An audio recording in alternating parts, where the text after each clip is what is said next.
Bueno, y ahora sí vamos a dar la definición axiomática de la probabilidad, esa definición formal de la que hablábamos antes. Es- Esta definición está basada en axiomas, o sea, en sentencias que se aceptan sin demostración.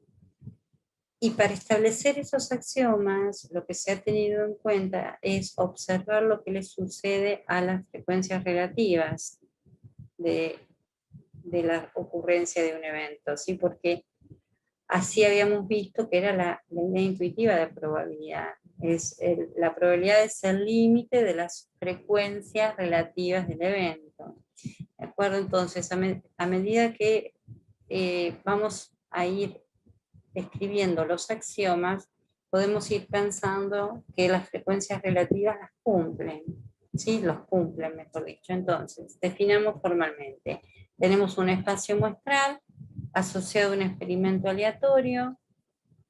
Una probabilidad es una función P definida sobre el espacio muestral omega, que a cada evento A de omega le hace corresponder un número P de A que cumple los siguientes axiomas. El axioma 1 dice que la probabilidad P de A, así lo asignamos, es un número entre 0 y 1. Esto, si pensamos en las frecuencias relativas, sí, claramente sabemos que lo cumplen, porque las frecuencias relativas es el cociente entre las veces que ocurre el evento y dividido las veces que se repite el experimento. Y eso claramente es un número entre 0 y 1. El axioma 2 dice que la probabilidad de omega de todo el espacio es 1.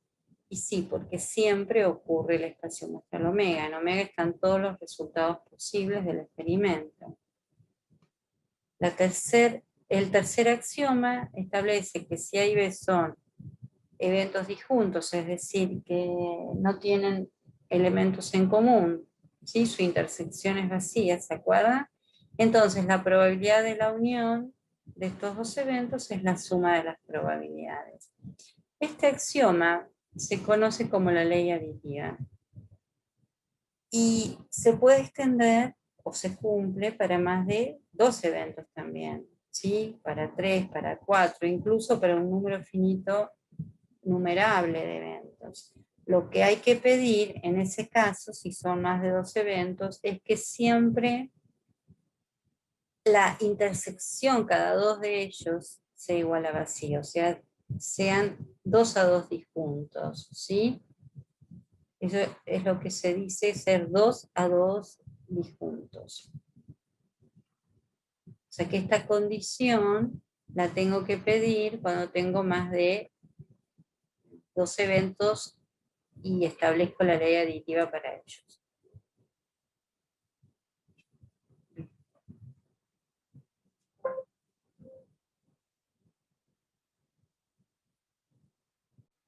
Vamos a escribir ciertas propiedades que cumplen las probabilidades y estas propiedades se deducen de los axiomas que recién escribimos. No las voy a demostrar, sí simplemente las vamos a escribir y por ahí dar una idea intuitiva de que realmente se verifica.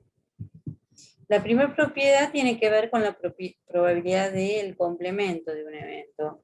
La probabilidad del complemento de un evento A es 1 menos la probabilidad del evento. Piensen, por ejemplo, en el ejemplo de que ustedes van a rendir un examen, la probabilidad de aprobar, digo, es el 80%, ¿no? Si A fuera el evento, aprobar el examen.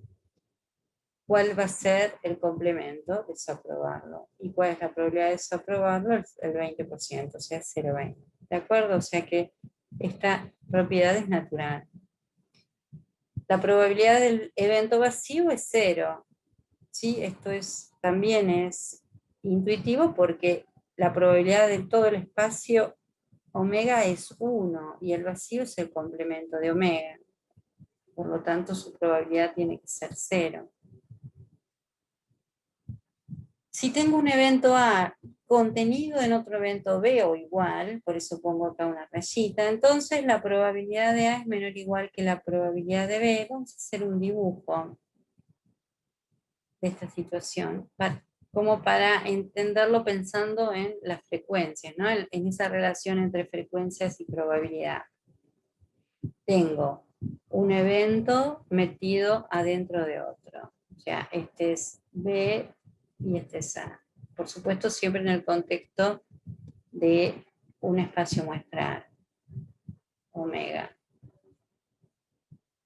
¿Sí? Acá tengo omega. Entonces, dice que la probabilidad de A, cuando ocurre esto, es menor o igual que la probabilidad de B. Eso es natural porque las veces que ocurre A van a ser menos que las veces que ocurre B, o igual en caso de que sean iguales, ¿de acuerdo? Y la probabilidad de B menos A es este conjunto que estoy rayando aquí. Entonces, las veces que ocurre B menos A, o sea, las veces que ocurre lo rayado, es igual a las veces que ocurre B menos las veces que ocurre A. ¿Sí? O sea, eso es lo que estoy diciendo acá en cuanto a la probabilidad. La probabilidad de la diferencia es la diferencia de las probabilidades. Pero ojo que esto ocurre solo cuando un evento está metido dentro del otro. Porque si no, la propiedad general que vale es la siguiente. Si tengo A y B, dos eventos cualesquiera, ¿sí? Que pueden tocarse o no, ¿sí? Digamos, voy a hacer el dibujo acá, si tengo A y tengo B, ¿sí? La probabilidad de B menos A ver, ¿quién es B menos A en este caso? Es esto que estoy rayando acá, todo lo que está en B y no está en A. Entonces, si pienso en las frecuencias, las veces que ocurre este conjunto que acá está rayado, va a ser las veces que ocurre B, todo B, si a eso le saco las veces que ocurre la intersección, que es este pedacito de acá. O sea que efectivamente, visto así intuitivamente, esto no es una demostración formal, la probabilidad de B menos A es la probabilidad de B menos la probabilidad de A intersección B. ¿Sí? O sea que esto es lo que vale en un caso muy general. Y fíjense que cuando A está contenido en B, o sea, en la propiedad 3, esta intersección sería A. O sea que la propiedad 3 es un caso particular de la 4, ¿de acuerdo? Porque acá me quedaría entonces que la probabilidad de la diferencia es la diferencia de las probabilidades cuando uno está metido en el otro. Bien.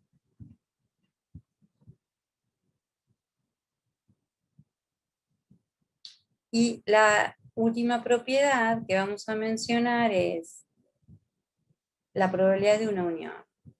¿Cómo la puedo calcular? Bueno, volvamos a hacer un dibujo.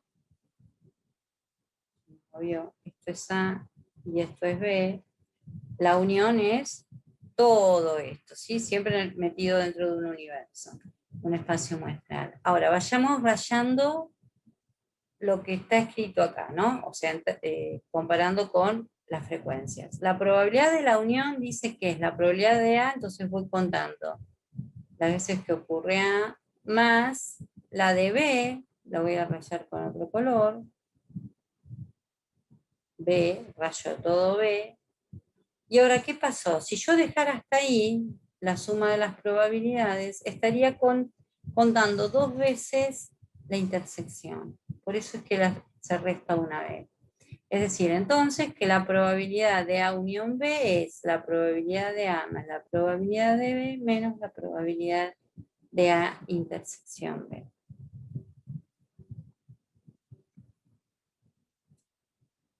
Bien. Ahora veamos un ejemplo donde aplicamos estas propiedades y los axiomas, es decir, conociendo las probabilidades de ciertos eventos, cómo calcular las probabilidades de otros que se definen a partir de estos, utilizando las propiedades y los axiomas. Entonces, este ejemplo ya lo habíamos visto en el video anterior, que dice que una constructora ha licitado para dos obras en la ciudad y se definían los eventos a su vez como que la constructora I gana el contrato I. La constructora, perdón, gana el contrato I. ¿Sí? O sea que son dos eventos definidos en una sola línea. El, ¿Qué información tengo? Dice que la probabilidad de ganar el primer contrato es 0,5, ¿sí? O sea que si yo quiero escribir eso, eso sería la probabilidad de qué evento, 0,5, la probabilidad de A sub 1, que la constructora gane el contrato 1, es decir, lo voy a ir escribiendo acá. La probabilidad de A sub 1 es 0,5. Después, la probabilidad de ganar el segundo contrato es 0,4, esa entonces es la probabilidad de A sub 2. Y la probabilidad de ganar ambos es 0,2. Ganar ambos es, ¿qué evento es? Es la intersección de A sub 1 con A sub 2. Esto es igual a 0,2. Entonces, conociendo estas probabilidades de estos tres eventos, nos piden calcular las probabilidades de otros. Entonces, primero, pregunta, ¿cuál es la probabilidad de ganar al menos un contrato? Fíjense que este evento, ganar al menos un contrato, lo voy a marcar acá, ya en el video anterior lo habíamos escrito utilizando operaciones entre eventos y era la unión de A sub 1 unión A sub 2. Ganar al menos está relacionado con la unión. Entonces, lo que me está pidiendo es calcular la probabilidad de, perdón, la probabilidad de A sub 1,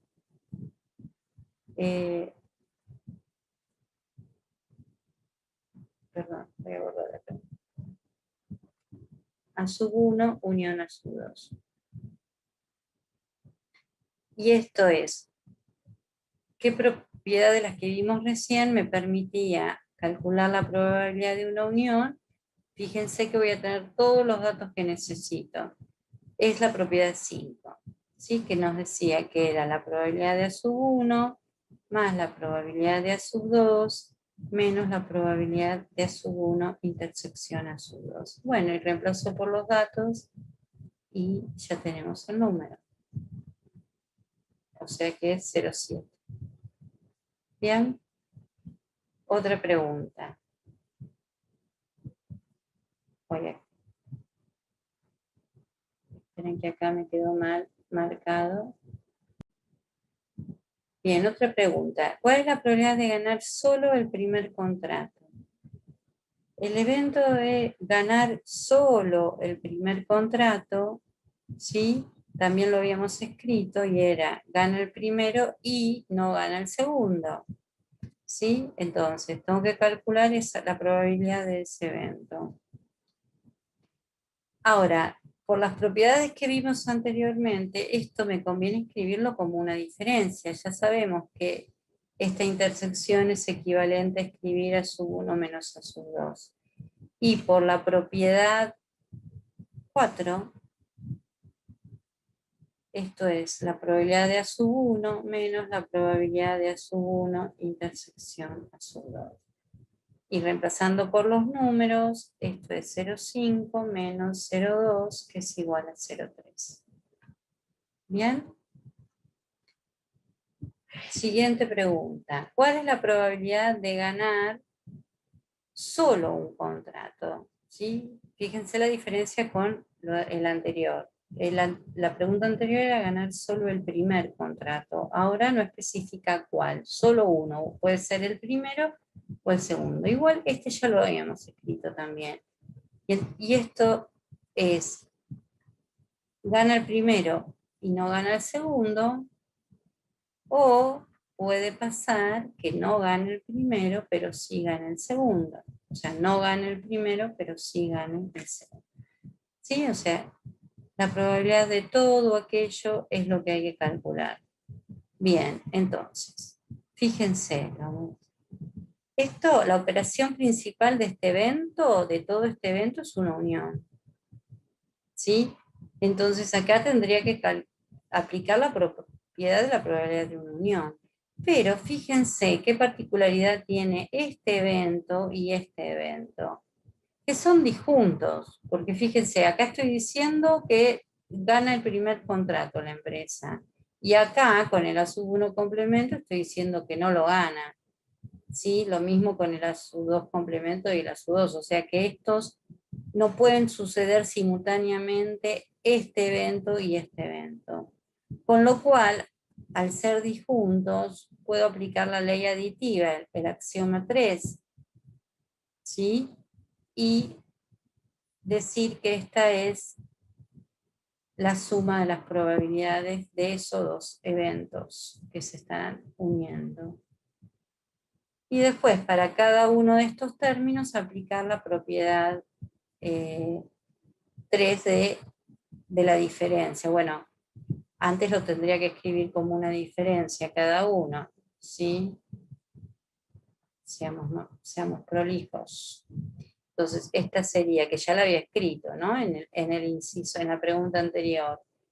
Y esta sería A sub 2 menos A sub 1, ¿sí? Porque acá el que está con complemento es A sub 1. Y acá sí aplico la propiedad 3 y digo que esto es, bueno, este ya lo habíamos hecho y nos daba 0,3 más. Y ahora aquí es la probabilidad de A sub 2, que es 0,4, menos la de la diferencia, que es 0,2. Y esto me da 0,5. ¿De acuerdo? Bien. Otra pregunta más, y creo que es la última. ¿Cuál es la probabilidad de no ganar ningún contrato? Este evento, no ganar ningún contrato, también lo habíamos escrito. Y es no gana el contrato 1 y tampoco gana el contrato 2. Entonces, ¿cómo calculo la probabilidad de que ocurra eso? ¿Qué puedo aplicar acá? Bueno, acá lo que podemos aplicar, fíjense que tengo una intersección de complementos, es la ley de De Morgan. Ley de De Morgan. Que decía que la intersección de dos complementos es el complemento de la unión. ¿Sí? Porque entonces de esta manera voy a aplicar dos propiedades. Primero la propiedad del complemento, ¿sí? Que era la propiedad 1. La probabilidad de un complemento es 1 menos la probabilidad del evento en cuestión. En este caso, A1 unión A2. Y luego la propiedad de la unión, que era la 5, pero ya la habíamos calculado, creo que daba 0,7, si no recuerdo mal. Sí, 0,7, entonces esto es igual a 0,3. Bien, o sea que aquí vimos cómo utilizar los axiomas y las propiedades para poder calcular probabilidades de eventos que se calculan en función de otros.